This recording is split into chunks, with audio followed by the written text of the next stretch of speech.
ہاں بالاختصار آپ کے سامنے رکھنا چاہتا ہوں. دیکھیے، قرآن کریم سے اپنا تعلق، اپنی نسبت جوڑنے کے لیے سب سے زیادہ اہمیت کسی بھی فرد کے لیے اس کی اپنی نیت اور اس کا اپنا ارادہ، کہ جس کے بعد اس کے لیے کئی امکانی صورتیں نکل سکتی ہیں. لیکن بسا اوقات ایسا بھی ہوتا ہے کہ جب آپ کو اپنی مصروفیات میں سے وقت نہیں نکال سکتے، تو وہاں پھر اجتماعی مطالعے کی اہمیت ہوتی ہے. اور اجتماعی مطالعے کا نظام، اس میں ہمیں کیا کرنا چاہیے کہ اس کو کنڈکٹ کرنے والا سب سے پہلی بات یہ کہ وہ مطالعہ کر کے آئے. اس کے اپنے آداب ہیں، باوضو ہو کر جتنے بھی شرکا ہیں سب آئیں، باوضو ہو کر بیٹھیں، قرآن کریم کی تلاوت سے آغاز کریں. اسی طرح کسی متعین کتاب سے، ترجمے سے وہ اس کا ترجمہ پڑھیں، اور جو تفسیر ہے اس تفسیر کی خواندگی کریں.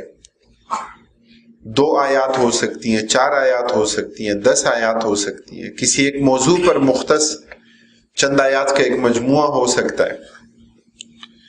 اور اس کے بعد ممکنہ سوالات، جو کنڈکٹ کرنے والا ہے اگر وہ پہلے سے اس کا مطالعہ کر کے آئے تو وہ سوالات کے جوابات دے سکتا ہے.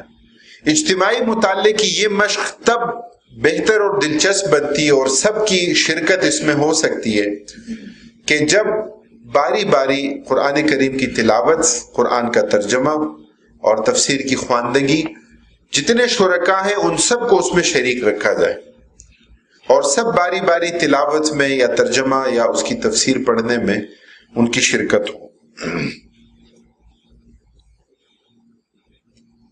آسانی کے پیش نظر اس میں کیا ہو سکتا ہے کہ اجتماعی مطالعے سے پہلے جتنا بھی اس کا مواد ہے وہ پہلے سے شیئر کر لیا جائے.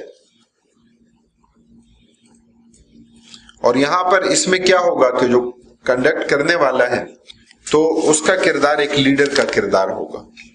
آپ صلی اللہ علیہ وسلم کی حیات طیبہ سے ایک مثال میں نے ذکر کی اور اس کا ایک پہلو بیان کیا. آپ صلی اللہ علیہ وسلم بلا شبہ قائد تھے. آپ صلی اللہ علیہ وسلم کے اندر قیادت کے جو اوصاف تھے کہ اس تک کسی کی رسائی آپ صلی اللہ علیہ وسلم کے بعد نہیں ہو سکتی.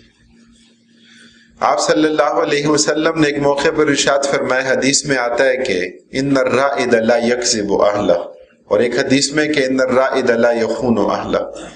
آپ نے فرمایا کہ بھیڑ بکریوں کا چرواہا اپنی بھیڑ بکریوں کے ساتھ خیانت نہیں کرتا.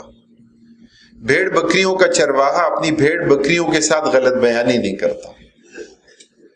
وہ انہیں ایسی جگہ نہیں لے کر جاتا جہاں ان کے لیے چارہ نہ ہو، جہاں ان کے لیے پانی نہ ہو، کہ جہاں سے ان کے گرنے کا خوف اور خدشہ ہو، کہ جہاں کسی موذی مضر جانور کے کاٹنے کا خوف اور خدشہ ہو. یہ چرواہے کی صفات ہوتی ہے.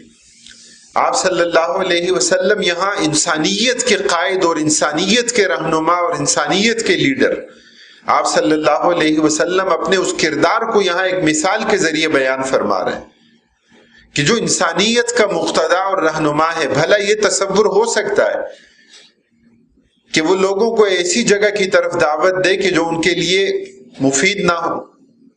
کبھی نہیں ہو سکتا. حدیث میں آپ صلی اللہ علیہ وسلم نے اپنے اس کردار کو، اس اضطراب کو آپ نے بیان فرمایا کہ میری مثال تو اس بچانے والے کی طرح ہے کہ میں تمہیں مسلسل بچانے کی کوشش کر رہا ہوں اور تم آگ کے اس گڑھے کے اندر گرتے چلے جا رہے ہو.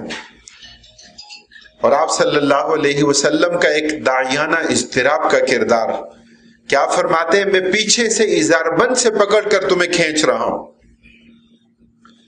لیکن اس حدیث میں نبی اکرم صلی اللہ علیہ وسلم نے فرمایا جو بات میرے اور آپ کے لیے انتہائی خطرے کی ہے. آپ نے فرمایا کہ تم مجھ پر غالب آ رہے ہو، یعنی میری بچانے کی کوششیں اس کی بنسبت گرنے والوں کا گرنا زیادہ ہے، آگ کے اس گڑھے میں گرنے کی صورت اور کیفیت زیادہ ہے. اور جو اس پہ مصر ہو اور جس کی پوری زندگی اسی میں گزرے کہ وہ آگ میں گرے. اس لیے عزیزان گرامی، قرآن کریم ہی وہ کتاب ہے کہ جو ہمیں آگ کے اس گڑھے میں گرنے سے بچا سکتی ہے۔ تو اس کا انفرادی سطح پر مطالعہ ہو، اجتماعی ہو، دعوتی منصوبہ ہو، اجتماعی مطالعے کے ذریعے ہو،